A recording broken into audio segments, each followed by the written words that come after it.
guys, welcome back to my channel. If you're new here, my name is Dani and this is Coffee Break with Dani.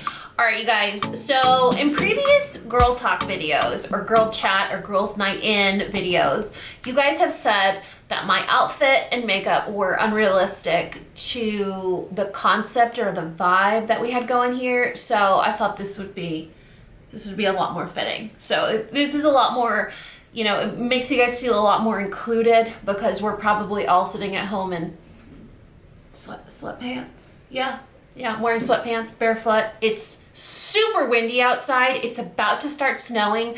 It is such a weird day. So if you hear some weird like environmental noises,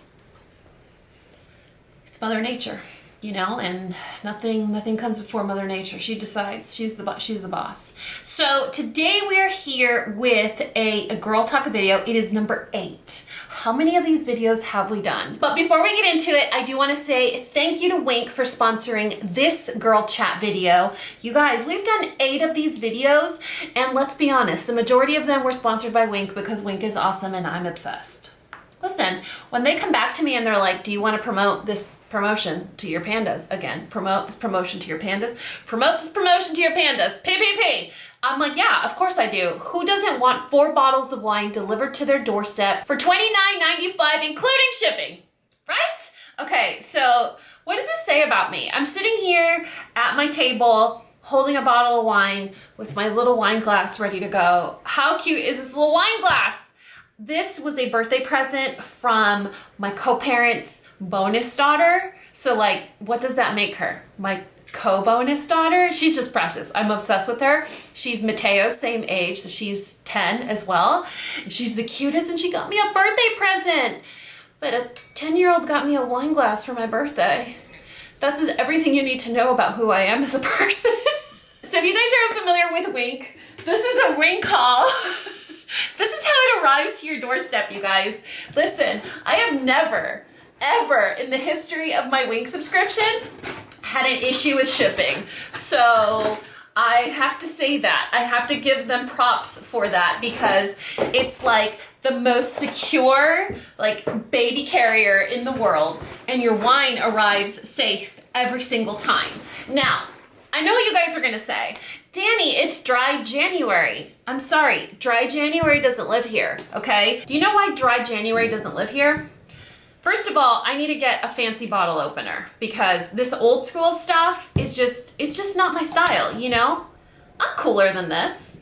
I'm cool enough to get a wine glass from a 10-year-old, you know? Like I need to get one of those, you know, those bottle openers. So if you have a good one or a recommendation, you'll need to tell me in the comment section below. But, so, it doesn't have to live here. Dry January does not have to live in your home, and this is why.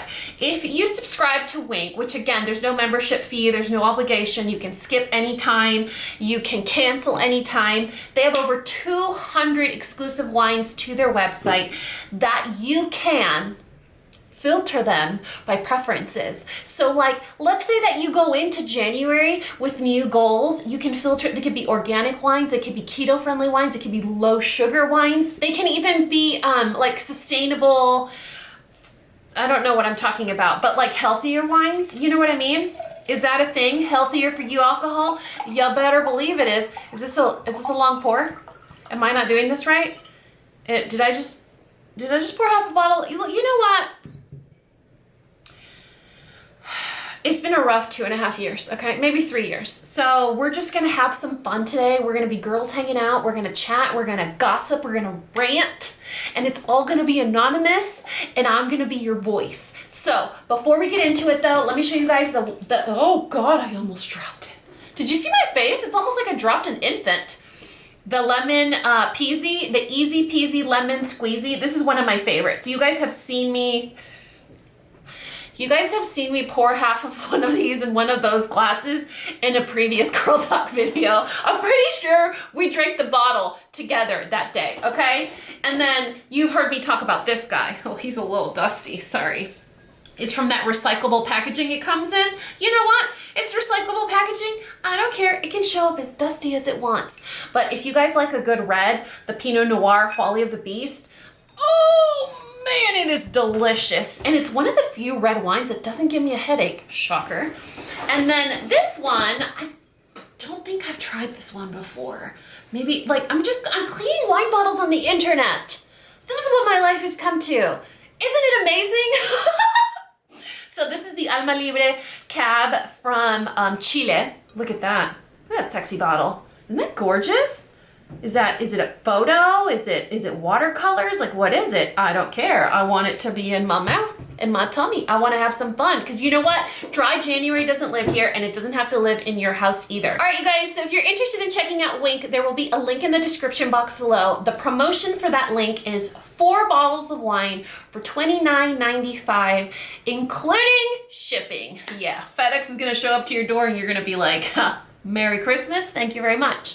Winc is a great service to have, because if you have birthdays coming up, like the holidays just passed, we ordered a bunch of extra bottles of wine. These are all wine bottles that are priced anywhere from like 12 to 30 bucks. They're really great, high quality wines. They're wines exclusive to Winc, which is awesome. And the kicker is, if you don't like one of the bottles, if you don't like one of the wines you picked after taking the little quiz to kind of taper down your choices, they'll replace it. You know, like, I'm a big wuss. If I go to a restaurant and I don't like the meal I ordered, I suck it up and I eat it. But if I don't like a wine, I don't think I've ever run into the situation where I try a Winc wine that I don't like. But if I did, knowing that they're like, oh, that's totally fine, we'll replace it. There's no shame or embarrassment in saying you don't like it, because they're like, we want to make sure you love it. So if you guys are doing Dry January in a very special, different way like I am, low sugar, organic, sustainable, vegan, keto, whatever, Winc's got you. You just go down and you kind of filter through the over 200 different bottles of wine. Good luck with that, by the way. And then you can find the ones that you want. And then pour half of it into a really cool wine glass that you got as a birthday present. Do you guys know how long I've been waiting to use this adorable little wine glass? I'm like, I want to use it more often. So does that mean I need to drink more wine? You know what? Maybe I do. And this could be something that, like, me and co-parents, how should I call her? My co-parent's wife. She's awesome, by the way, but I don't want to call her my co-parent's wife. Like, I want to exclude the co-parent out of it. I just want to be like, my friend. That's easier, right? Anyway, I will have all the Winc information listed in the description box below, but you guys are here for the tea or the wine in the comfy clothes. So here is your homework. Go put on some stretchy pants.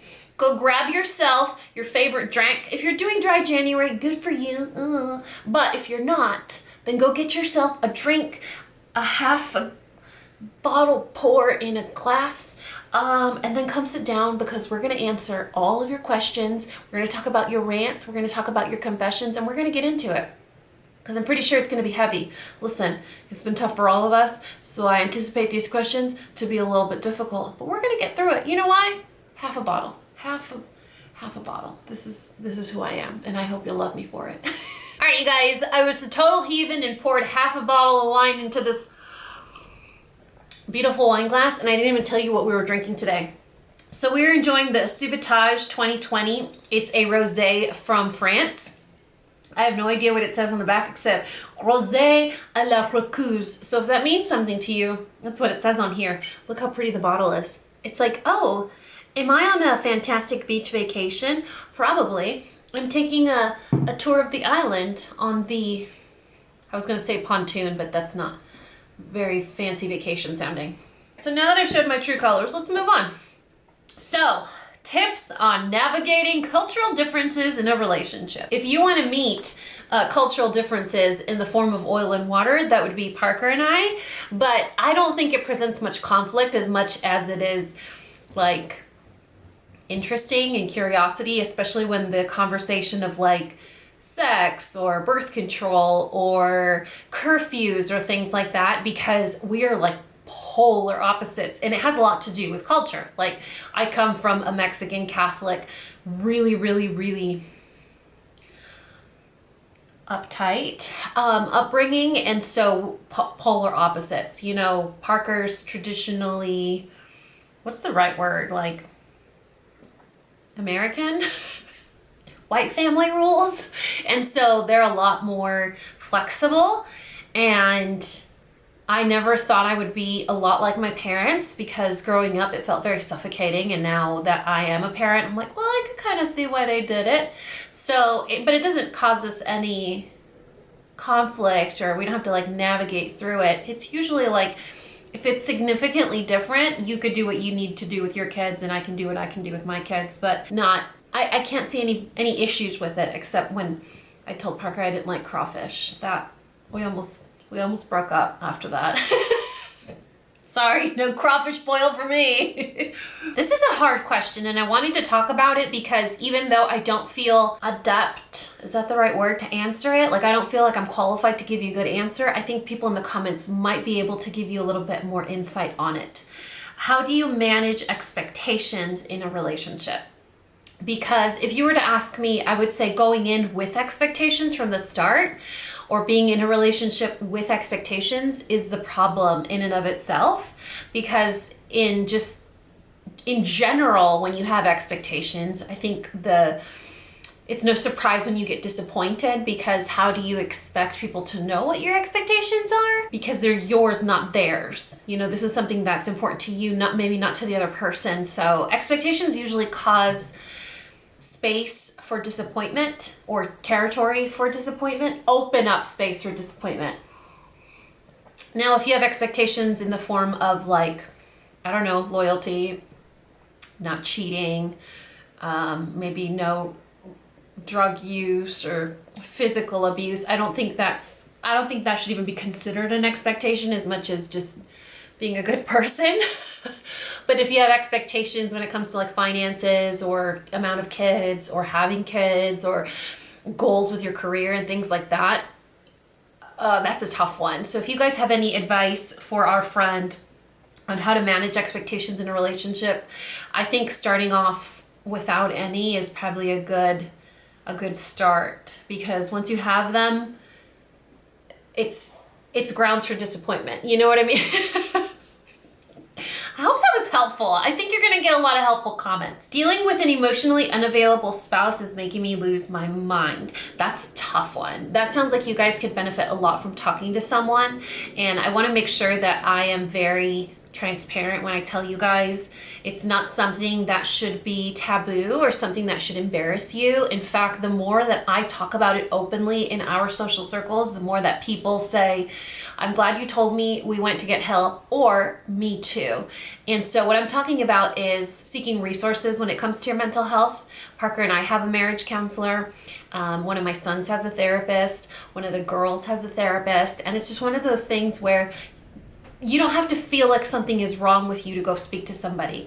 And for Parker and I, it actually really helped us because we didn't have major problems in our relationship, but we are both type A that want to know what life is and how to navigate through it, and kind of have a rule book or an idea of what to expect and how to be prepared. And our marriage counselor really helped us confront things like dealing with my mental health, or dealing with blending a family, or dealing with the stress of having problems with one of our kids at home and things like that. And so it's one of those things that has a very negative energy around it, or connotation. It's so taboo to say, oh, we're going to see a marriage counselor, because everyone's like, because you're getting divorced. Is this like the magic pill that's going to fix your marriage? No, it's because I want to be prepared, and I want to be intelligent, and I want to do and to know that I'm using the resources available to me to strengthen my relationship, you know? So it sucks to have someone that's emotionally unavailable, and it's really hard to break through, but it's also, as a partner, very lonely and isolating, and it's not a space where you deserve to live in. So the longer you wait, I think the harder it gets. So I would say speak with your heart on your sleeve, be transparent with your spouse, and say, you know, for better or worse, and right now it's for worse, and I really need your support. So, you know, I found this person, maybe we could go talk to them or whatever. And therapy is also one of those things where you can go to it because people in your life that need to go to it aren't, so it helps you cope. So oftentimes people that see a therapist aren't someone that actually require therapy or need a therapist, but they go to it because they don't know what to do anymore with the people in their life that should be going to seek a mental health specialist, you know? And so it's a really good tool. I mean, I'm actually excited to talk about it now just because I grew up in a home where it was and still is viewed as something that's for crazy people, you know, and that's not right at all. Do you think you'll ever do a morning routine showing all your most recent face products? Is that something you guys would find exciting?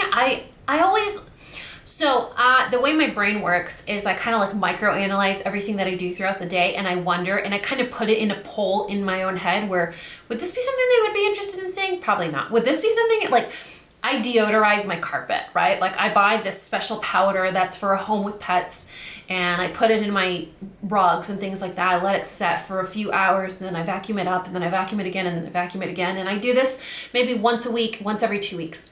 And I'll do that, and I'll say, I wonder if it's something my pandas would enjoy. No, that's probably gross. And I just kind of 86 it.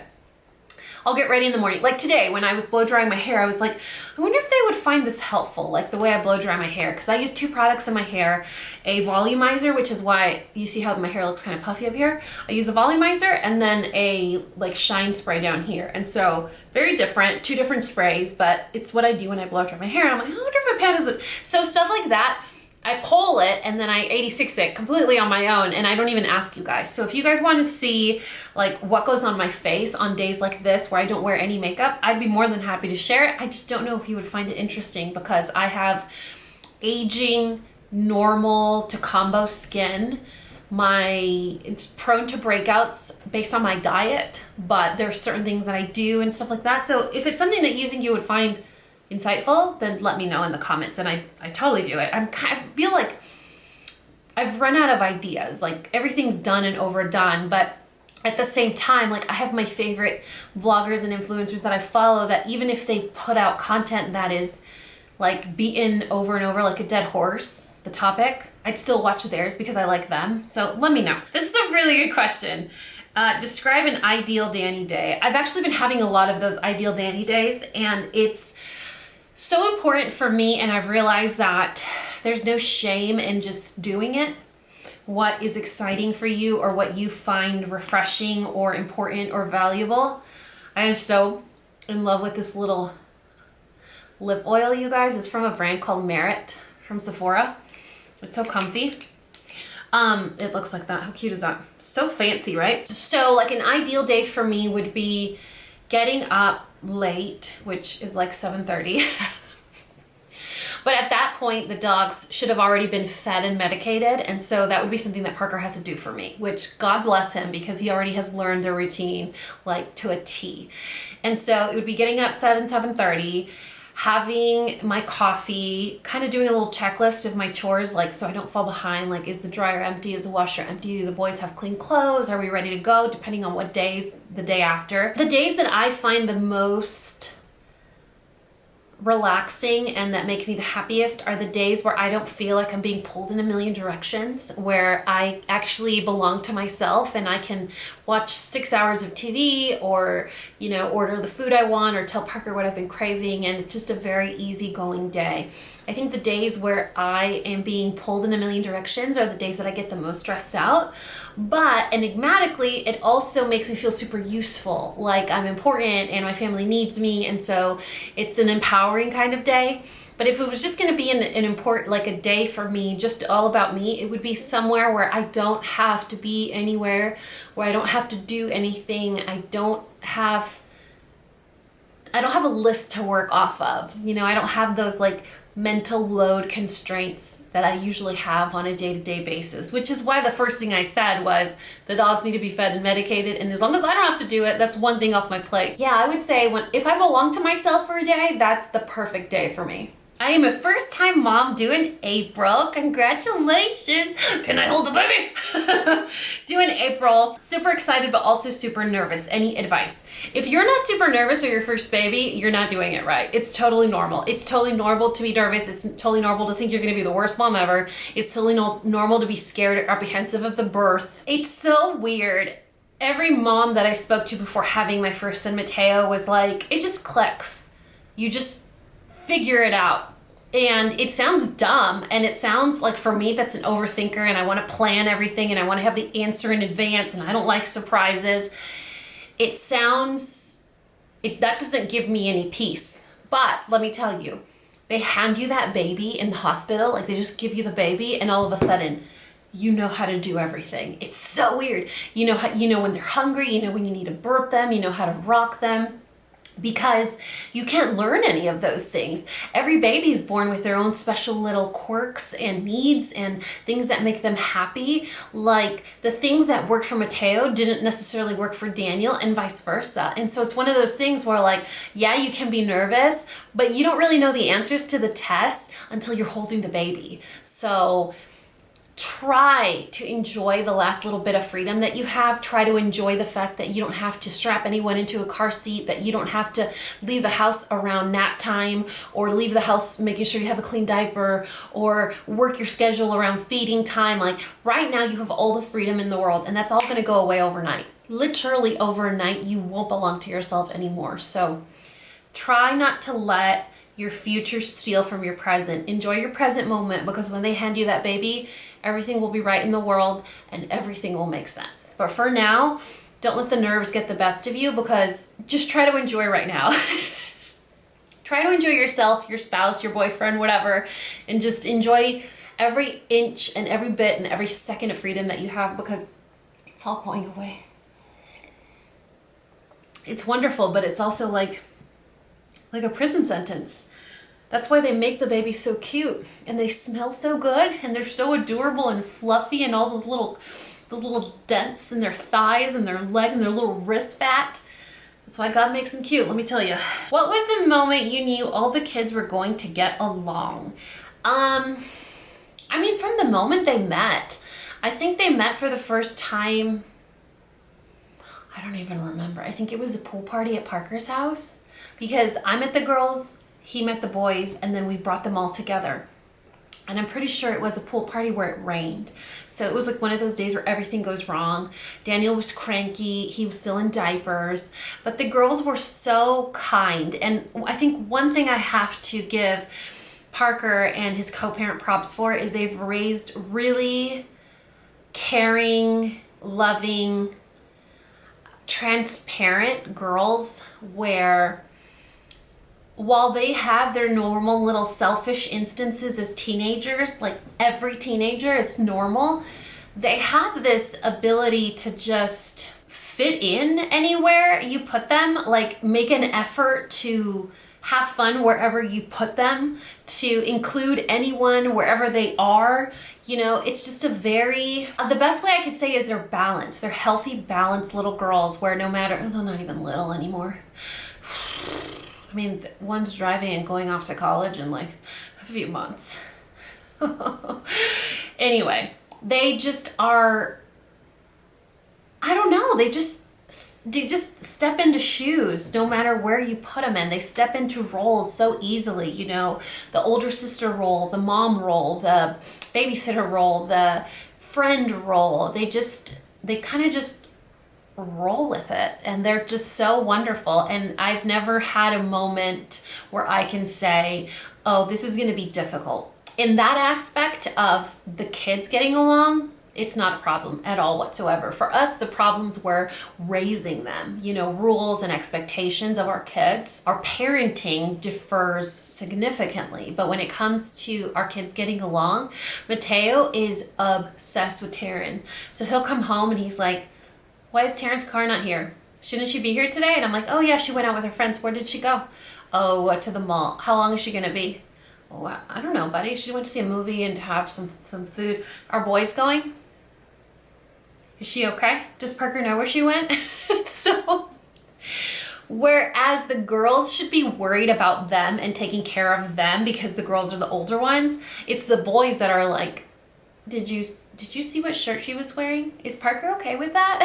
So they're like little big brothers, and so it's really cute. I love seeing them grow up together, and it's going to be interesting to see how the dynamic changes when Taryn leaves this coming year, you know, for college and stuff. But So far, it's been a very funny, entertaining, and beautiful journey to see them all just kind of hang out, because it's just so different. When we go out and we get called mom and dad, and it's like a redhead teenager that's my height, then a brunette with like bluish green eyes, and then two little Asian boys with amazing tans, the Mexican mom and a white dad with a mustache or whatever, you know. They're like, hey mom and dad, and we're like, what must you be thinking? It's like our Brady Bunch. This one made me giggle because it was a really cute one. She said, I got the Misa knife with your code. I ordered another and the drawer blocked today. They're amazing knives. Go get them. They're this good. So it's really fun because I placed an order recently for the rondeau. Well, not recently, maybe 2 or 3 months ago. The rondeau is like a bigger pan. It's not a saute pan because the sides don't go out like this on an angle. They go straight up, but it's such a big pan that's good for like searing chicken, making your sauce, throwing it in the oven. It's just a perfect pan. And I don't know when you guys will see this video, but soon after this one, I'll have another opportunity for you guys to use that discount on the Misa website, which is cool. But I'm glad she mentioned it, because even Parker's like, no, not that knife. Give me the other one. And I'm like, you know what? We should just put the other knives away. My daughter does not listen to me unless I yell. How do you stay so calm when your kids just aren't listening, no matter how many times you ask or tell them? I'm so frustrated. Don't get it twisted, sister. I yell at my kids all the time. I rarely stay calm. However, what I have learned is your child's personality has a lot to do with it. So, for example, Daniel doesn't need to get yelled at. In fact, Daniel doesn't need to be disciplined, warned, or anything. He doesn't get strikes. I say, buddy, put your shoes on. And he's like, okay. Buddy, finish your dinner. Okay. And he just does it. There are a few occasions where he's very distracted. Like he will hyper-focus on something and he gets distracted. And I'll call him 2 or 3 times until finally I'm like, Daniel, te estoy hablando. I'm calling you. And then he comes over and he starts crying. And he told me the other day, and this kid, I don't know where he gets this emotional maturity and like complexity from. Because he came up to me and he was crying and he said, Mommy, sometimes you make me so sad. And I'm like, what happened, buddy? He's like, you don't need to talk hard at me. It makes me really sad. You broke my heart. And I'm like, Jesus Christ, please split the world open right now and swallow me whole. I'm a terrible parent. And so he doesn't need to be yelled at. Mateo is pickled. This child gets yelled at so much that he is pickled, but he needs the 4, 5, 6, 7, 8, 9, 10 warnings or he won't do it. And they're just so different. But the thing is that with Mateo, it has to be so strategic with how you yell at him. So never feel guilty about feeling bad about yelling at your kids. Of course, there's and it's not a fine line. There is a very thick line for where you know what emotional abuse is, what is not. If you're just trying to get his attention, okay, be a mom. Because let's be honest, sometimes kids are dicks, you know? And so they know how to push our buttons. But what I have noticed recently, and I actually learned this when I was trying to find a therapist for Mateo, was making sure you praise them for something that they're doing right, even if they don't do it right. And I know, let me finish, because you guys are going to say, well, that's like giving him a participation trophy. No, I tried it and I was actually shocked that it worked, because I feel like sometimes these feeling tips and tricks are a bunch of mumbo jumbo and I think they're coddling and I don't think they work. But our therapist gave us 3 tips and I'm going to share them with you because I found them very, very, very simple and I have tried them and they actually work. So if you guys want to timestamp this, because I think you might find it very helpful.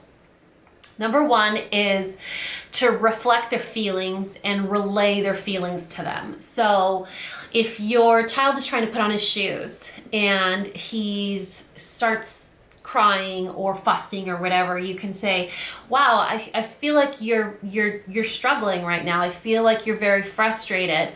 What I hear is that you're frustrated right now. Or he comes home and he's like, God, my friend Max was the worst and he did this or whatever. Oh, what I hear that you're telling me is that Max wasn't very nice to you right now. So naming their feelings, because children don't know that usually when they're mad, they're sad. Children don't know that usually when they're happy, it doesn't have to be because they got a present. It could be just a feeling of happy because they ate their favorite snack or because they saw a pretty bird.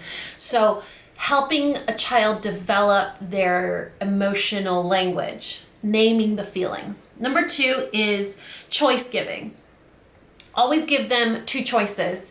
2 choices that you as a parent are okay with. So I know you don't want to go to bed right now. You can either go to bed in 5 minutes or you can go to bed in 7 minutes. So you are making them feel like they are in control of their own life. You have to make sure you give them 2 feelings or 2 choices that you're okay with, and never an ultimatum. If you don't go to bed right now, I'm gonna. Never, ever, because that never works. You want to use you choose language so that you return the responsibility on the child. You can either wear these pants or you can wear these pants. 2 pants that are warm pants that you'll be okay with them wearing to school because it's cold. You can either wear this jacket or this jacket. I really like the blue one, you look so handsome, but the red one's also really cool because it has your favorite character on it, you know? So let them feel like they're in control of their life, because you want them to grow up and be adults that feel in control of their life. And the last one is encouragement, not praise. And this is where it gets confusing, where you're like offering them a participation trophy. No. So they're doing math homework and you can say, hey, man, that's a really hard math problem. I can see how much you struggled, but I'm so proud that you didn't give up. The other day we were playing a game and we were playing with our neighbors and they had never played this game before. So we were teaching them how to play. And Mateo is very fast. He learns everything super fast and he wants to do everything very fast and he eats very fast and he sits very fast and he does everything super fast in a hurry. And so our 2 neighbors are so chill. They're so calm. They're just really chill little boys. And they're learning how to play and they're taking their time. And Mateo is like super triggered. And he starts to do this sound when he gets frustrated where he goes, and he kind of just looked down. I was sitting on the couch, he was sitting on the floor. He looked down, he leaned into my legs, and he breathed really heavy. He closed his eyes, and he went, he looked back, he picked up his cards again, and he kept playing. So after our neighbors left, I said, hey buddy, I noticed how frustrated you were when we were teaching our friends how to play catch Harry or don't catch Harry or whatever. I was like, I am so proud of you, because usually you would have walked away and gotten so upset. But I saw how much you struggled and you just shook it off and you came back to the game. That is awesome. You guys, his face changed to like 12 different happy expressions. I had a happy, proud mom moment because I realized, hey, this stuff actually does work. And it's so funny when you grow up in a home where it's like, do this or else this. Do this now. You have 2 seconds to do this before I spank you, you know? And you're just so nervous all the time because you don't want to do anything wrong. I don't want to raise my kids in an environment like that. So if I can speak to them and empower them and give them the ability to feel like they're in control, give them the ability to feel like they have power over their lives, give them the ability to learn what the names of their feelings are, why would you miss that opportunity, you know? So don't feel bad for yelling at your kids, because like I said, kids are jerks sometimes. But at the same time, hey, you know what? What kind of kid do you have? Kiddos are different. Sometimes you can't yell at them like Daniel. Parker's 2 daughters, you can't yell at either one of them. One shuts down and the other one gets really, really, really, really sad. And so it's just one of those things where it's not one shoe fits all, like how we grew up, where all our moms would raise us the same way, and some of us grew up resenting our parents, others grew up with inner voice problem or inner child, inner voice, our own inner voice issues. And so I don't know, I as much as I feel it, I don't believe in mom guilt. I don't think it's fair. I don't think we're being fair to ourselves. So don't be hard on yourself, but I hope maybe one of those 3 tips helps you. I loved your body wash video. Have you done one with affordable shampoo and conditioner? So the shampoo and conditioner odyssey is just something I think I'm gonna give up on, but I'm gonna give up on it for a good reason. So you guys know that liter sale that Ulta has, and I think you get a whole liter of shampoo and conditioner for $20 to $29 depending on the brand. Okay, a liter of shampoo and conditioner is gonna last me like a year. Okay, probably not, but a long time. Well, I recently went to Ulta with Irma, my neighbor. We went shopping and I bought 3 different volumizing for thin hair shampoos. One of them was not cruelty-free, 2 of them were. Obviously, I tried the non-cruelty-free one with the hopes that I wouldn't like it because it wasn't cruelty-free. It is so good. So if you have thin hair, if you have fine hair, if you have oily scalp issues, if you have problems with volume, this shampoo from Biolage, I think is the brand. I'll link it in the description box below. Lord have mercy. And it's not, I would say it's like mid to low range price. And if you buy it during the liter sale, it's even cheaper. And Ulta has the good rewards points and you could use the Ulta coupons on it. So I'll have to link it for you guys, but I can't say it's drugstore price, but it's also not like Sephora price. This is a good one. Blending families is harder than I thought. 2 different parenting styles. I don't want to lose the relationship, but I don't want to live together anymore. 2 years wasted. Will it ever get better? That's a really tough one because we didn't experience the blending families as tough until maybe 2 years in, when we really started to see what it was like to have to go through a big problem with our kids. And so I think it's something that should never be discounted. Even if it feels easy at the beginning, it will eventually, you'll eventually be presented with difficult challenges that you will have trouble overcoming. And so yes, blending a family is tough. I actually had a long conversation with my co-parent's wife about it the other day, where it was like, how did you do it? And I'm like, well, I do it every day. Like every day is different. Some days are easy, some days are hard, but it is hard and you're not alone. It is just something that is a challenge. But the only way that I could say it becomes easier, and not easy, easier, is when you reframe your thinking to you and me against the kids. And that sounds terrible, but hear me out.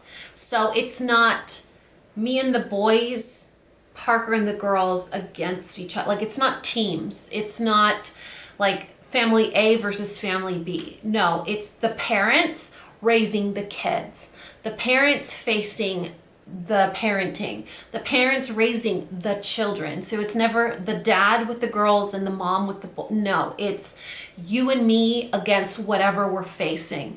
So until your partner joins you on the boat together to, you know, sail together, it's not going to work. It will never work until you sit down and candidly say, listen, mother smother, these kids are going to grow up and they're going to leave us. And we're going to be left alone. Where do you and I want to be when that moment happens? Do we want to be like this, or do we want to be like this? You know, you obviously want to be like this. You want to be together. You want to enjoy your golden years together. You want to travel and retire together. And you want to remember raising those kids together with beautiful memories and laugh about how hard it was at one point, but doing it together, overcoming it together. But until you guys are on the same boat, or you're both taking turns driving, it's never gonna work. And that's like step number 1. And I think that until you realize that, you aren't gonna make any progress, none whatsoever. And that took Parker and I quite a bit of time to realize. We were so like, well, your kids do this, well, your kids do that, well, you do this, and well, you do, no, it's what are we gonna do to fix this? What are we gonna do together to solve this? You know, how do we wanna get through this? And until you reframe your thought and your position and your view of how this is supposed to happen, it's not gonna work. It's just, there's no way, there's no shortcut, there's no other options. It's the only way that it will work. And so I hope that you don't just throw it all away without trying, because 2 years is a long time and living together is a big deal, and you don't want to go through so many big changes for yourself or for your kids if you see some potential there. You know, like I think these days we're so easy to just rip off the Band-Aid and move on and to be like, to hell with it and new year, new me. But sometimes it's worth the fight. Sometimes it's worth the learning curve and the effort. So I hope that you'll make the right choice for you and your kids, because sometimes it's worth it. Like for us, second marriages, how do you believe in them? Feel special when you've done it before. That I wish you had gone into a little more detail. For us, the actual wedding party wasn't special, so we didn't have one. That wouldn't have felt special for me, having a party and picking a wedding cake and doing the whole white gown and the walking down the aisle. That none of that would have felt special for me, because you do it once and that's it. For me, personally. If you did it and you felt special, that's awesome, but for me, that wouldn't work. In terms of how do you feel special? Like, do you mean special to the other person because it's their second marriage? I think it's maybe the title of itself that is maybe might help you change the narrative. It's just like any other relationship, you know, like you meet someone new, you date them, you love them, you fall in love with them. And yet when you break up, you can meet someone new and you can also fall in love with them and you can also think they're the best thing in the world. So we're not meant to just be able to do it once. Like we weren't designed with the capacity to just fall in love once and then that's it. We scratch the card and there's no more going back. Every relationship is new and special, and if you have showed any growth as a human, you learn from the mistakes you made in your first relationship and learn new things in your new relationship, and so the relationships just become stronger and better, assuming your picker is not broken. Assuming this isn't your 29th relationship. I have to say, like, when it comes to relationships, friendships, coworkers, they're all special in their own way. And I feel like it's important to stress that we don't just get one boyfriend. We don't just get one best friend. We don't just get one relationship from the mom play date. We don't just get one box to check. We can have as many of those as we want. Maybe not spouses, but you know where I'm going with this. Don't put too much pressure on the fact that it is the second. Put pressure on knowing that you hope it's your last one. You know, that you think this is it for me. This is, I'm going balls out on this one. This is the one, this is the choice. This is my life partner. This is where I'm meant to plant my feet. And I think believing it is the first step into actually making it happen. I don't want to use the word manifesting anymore because I feel like I have my thoughts. I have my thoughts and I don't feel very eloquent talking about it right now. How is Pilates going? I just started seriously working out 2 months ago and I love it. I love Pilates. Pilates makes me feel so happy. I feel like it's an exercise for my heart, my brain, my body. I feel so good when I do it. But I do reformer Pilates on that bed that you have to climb up, get down, step off, pull the strings, pull your arms, put the straps in and all that stuff. And the medication that I was put on, it makes me very nauseous and it makes me dizzy. And thankfully I am a few weeks, maybe a month from getting off of it. And I feel like I can start going again more regularly, but it's just been so hard because I don't want to ruin something that I enjoy with feeling sick every time I go to it. So I don't want to ruin something or rewrite the narrative of, oh, I don't want to go to Pilates because I'm going to feel sick. I want it to still be like, I want to go to Pilates because it makes me feel great. But right now I'm not enjoying it and I'll book my classes and I'm so excited and I'm like, my favorite instructor's name is Laura. And I'm like, oh my God, Laura's covering these classes. So I'll sign up for all her classes and then I'll slowly start canceling. Because I'm like, I'm just going to embarrass myself, you know? I'm going to barf in class, I'm going to fall off the reformer and I want to feel like myself again and I'm slowly getting there, but right now is not it. Will you ever tell us the story of Vern? Also, you are amazing. I'm going to summarize the story because I get this question asked a lot and I just don't want to do her video. I feel like it wouldn't be nice to her to just put her on blast like that, and I know she's a dog and I'm stupid, but whatever. Ernie was a dog that was getting trained at a local ranch. She was a baby. She was less than a year old, and they were trying to break her to be a healer for the cattle. She kept running away, and every time she'd run away, they'd beat her, and they'd beat her with a belt. And so she kept running away, running away, running away.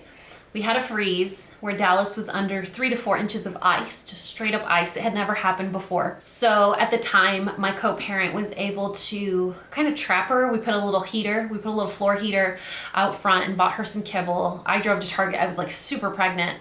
Drove to Target, got the little heater. We set it out front. We just waited. And when she came up, because she had been roaming the neighborhood for about a week during the freeze, my co-parent trapped her, and we took her to all these vets. We tried to find if she was chipped, and we took her to the shelter, and we asked around. We put her on Craigslist. We put her on the neighborhood app. Does anyone know where she belongs? No, no, no, no, no.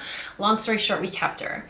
But this was also at the time where our marriage was completely falling apart and super rocky, and her having a history of abuse, getting put into a setting of extreme abuse and pressure and tension, it made her life, which could have potentially been so much better at the beginning, it made her more stressed out, which is why I hired Mr. Pitt. I thought maybe this is the right answer. And sure enough, we found out about a year later what her story was. One of the guys that worked there, I guess, saw a flyer that we had posted at Petco and called and told me what her backstory was, and he just was so happy that she had found a happy home. And it's taken us a very long time to get Ernie to a healthy place, but I can say now that she has the life she never thought she deserved. And I make her a promise every day. It's so funny. I promise to Double every day that I'm gonna take care of him, I'm gonna love him, and I'm gonna say good morning to him every morning. Every night I tell him the same thing. And every night I tell Ernie the same thing. I said, baby, I'm gonna give you a life you never thought you deserved. Baby, I'm gonna give you a happy life. Baby, you're gonna be so happy in this life. And she just looks at me with her little eyeliner eyes, and I just carry so much guilt for her because I feel like her adoption story could have been a lot happier, but I couldn't do anything for myself at that time, and she was just collateral damage, I guess you could say. But now she loves men. She was so fearful of men. She loves men. She's nice to strangers. She's happy. She's entitled and spoiled, but she's just a good girl, and she's so pretty and loving, and she still wants to kill her sister, but that's not here nor there. Y'all, my camera keeps overheating, so we're gonna get through this. All right, Invisalign update. I pulled out my trays before starting because I wanted to be able to enjoy my wine, but do you guys see? I have the brackets back here for the rubber bands, but this is my last tray. So my last tray, you go in and you get remeasured or rescanned, and usually you get a few more trays, anywhere from like 2 to 6 more trays. So they're gonna rescan, and I'm pretty sure I'm gonna need a few more trays because, see, my bottom teeth are still not perfectly aligned, which that was gonna be a miracle. Y'all remember my snaggle tooth. And then I have to have these 2 teeth here fixed. So you see how that one is short and this one here is cracked. It kind of goes down on an angle from when I fell down when I was little. And so I'm gonna get those 2 fixed, and then I can get my permanent retainer, put it on the bottom, and then my nighttime retainer. So if I had the opportunity to go back and do it again, I would get brackets. I would get full on like silver or clear, whatever, brackets in my teeth, because the Invisalign process has been very stressful with the putting in the trays, the taking out the trays. Like, I don't have that kind of self-control to like keep them in for 22 hours a day. So it's been a little bit of a painful process. My teeth are actually really sore right now because the last tray is really uncomfortable. But if you have a job that requires you to not have that visual distraction, it's a good option. When's the last time you interviewed? It's been years for me, but I want a career change. Well, believe it or not, when you do YouTube or like when you do social media marketing or influencing, some brands actually interview you before giving you a contract or a promotion or a campaign to do. So I actually had an interview probably last year, I think it was, with Clorox, and I turned down the job. But when I did Slim Chillers, I got an interview for that. So probably not, I mean, pretty recently, but like a formal like office job or career type job. Probably my teaching job, which was in 2008.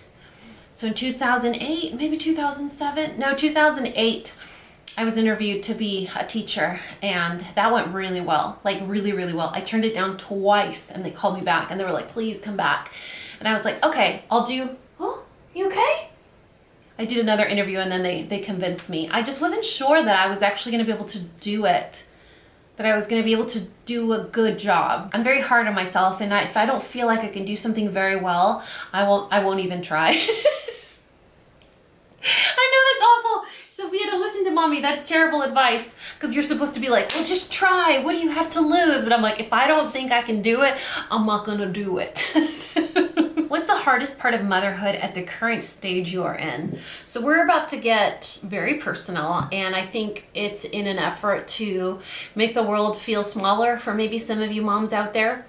In terms of me as a mom, not as a stepmom, for me, my hardest moment now, the stage that I'm in is the comparison game. You see Wesley?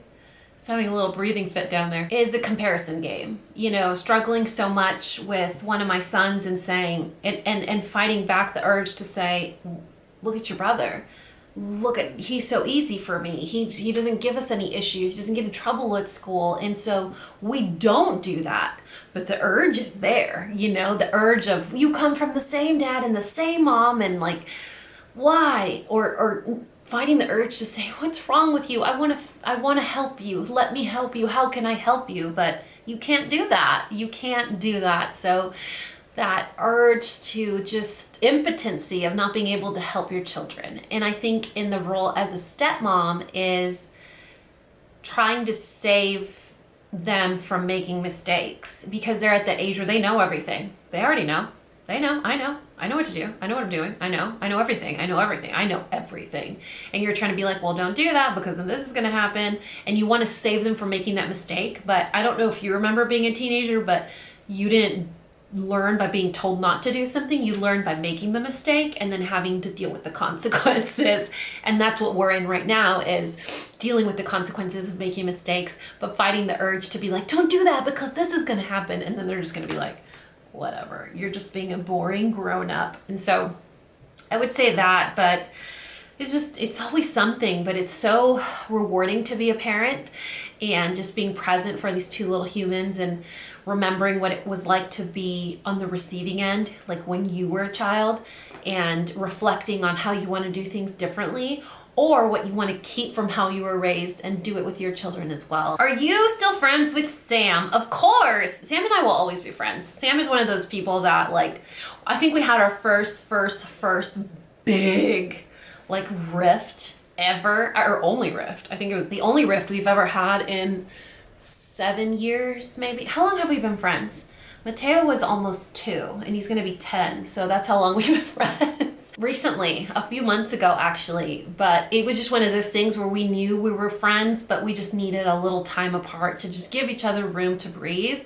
But that's the beauty of having a real friendship, is you allow yourselves to do that. You allow yourself to take that break, to have that distance, and you come back again stronger and move on from it. I mean, if you have a true, beautiful, genuine relationship with anyone, whether it's your spouse, your boyfriend, your mom, your best friend, you should feel the freedom and the comfort to say, I need some space right now, but I love you, but I need space. Like, I can't help you right now because I can't even help myself, but she's still there. She's still wonderful. She's still awesome. And she's dealing with some things right now. And it sucks being apart from someone you love so much and you care about so much, because you just want to get in your car and like drive to their house and be like, I'm bringing the wine and we're going to deal with this. Or actually, we're not dealing with this because we have the wine, you know?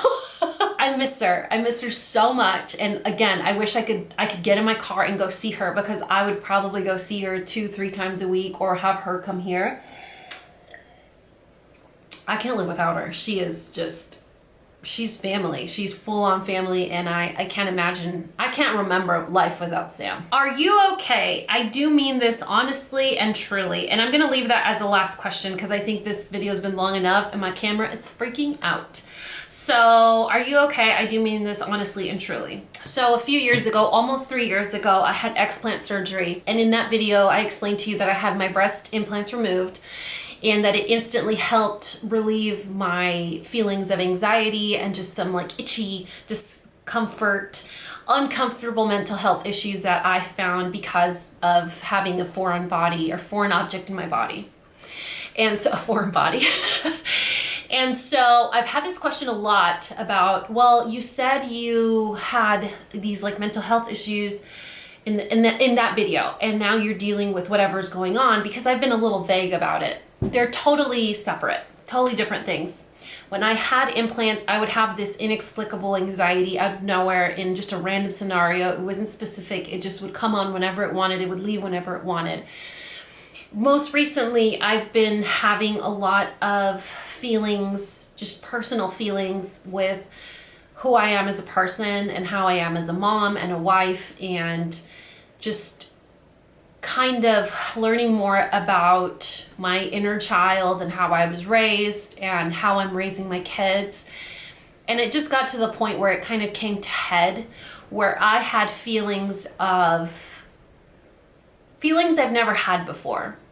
And I'm going to talk about this because I think it might help someone feel not so alone. I had some unexpected news from one of my kids. I can't even tell you what it was. I can't even remember what happened, but it was one of those moments where I thought, how am I raising kids when I can't even prevent stuff like this from happening?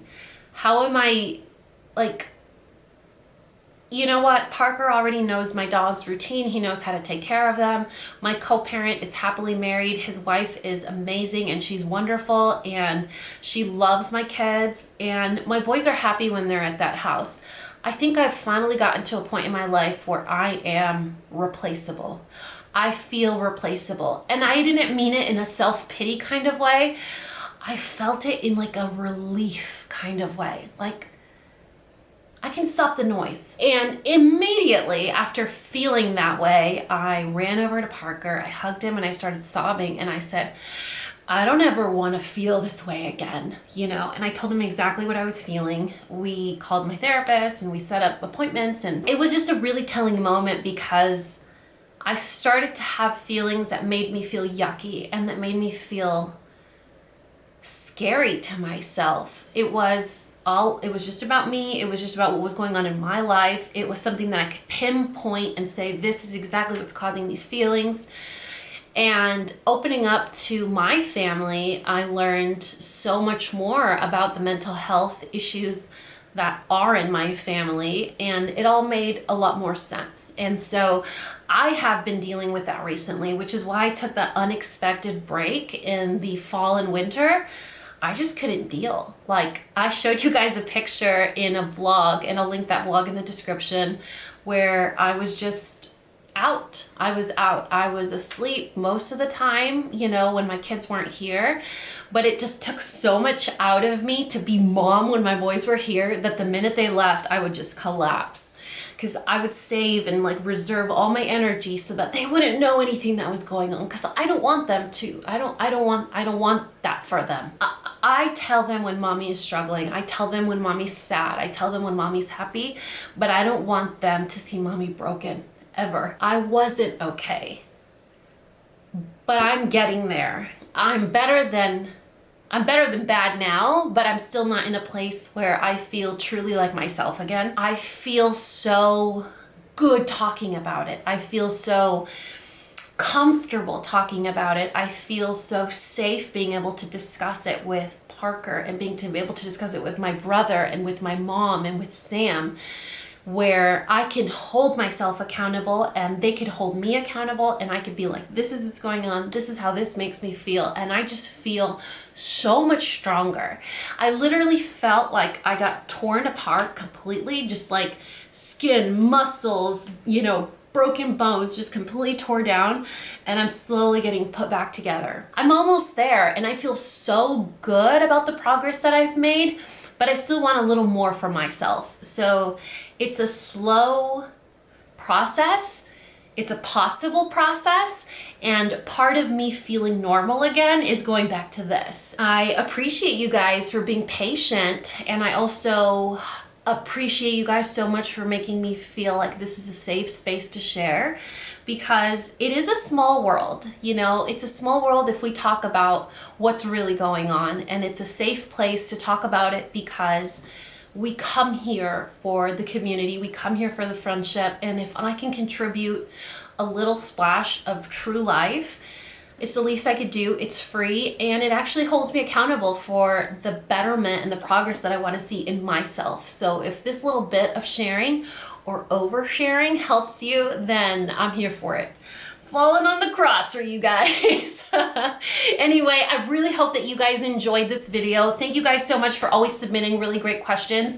I love answering them for you guys. I'm just Joe Schmo off the corner, and sometimes I give good advice, but I really hope that you guys enjoyed this girls' night and hanging out, and I really hope that you also enjoyed your grown-up beverage. If you're doing dry January, congratulations, but if you're not, cheers. Well, you know what? If you're doing dry January, cheers with your chocolate milk. You know, just cheers. Because you're here and that's awesome. But if you guys are interested in signing up for Winc or trying out their 4 bottles for $29.95, including shipping, you guys, they deliver wine to your door. I will leave a link in the description box below for you guys to check that out. I'm also gonna link a playlist for the 7 other girl talk, girl chat, girls night in videos that we've done in the description box of this video. But other than that, I love you guys so much, and you know what to do. If you found this video useful, entertaining, and learned something, please give me a thumbs up and subscribe if you haven't already. Okay. All right. Hey, look, if you're gonna jump in my arms, we gotta do it all over again. We gotta start from the beginning. Say, I love you guys so much. And you know what to do. If you found this video useful, entertaining, and learned something, please give me a paw up. Look at them. And subscribe if you haven't already. And until next time, this coffee break is over. Bye, guys. Bye, you guys.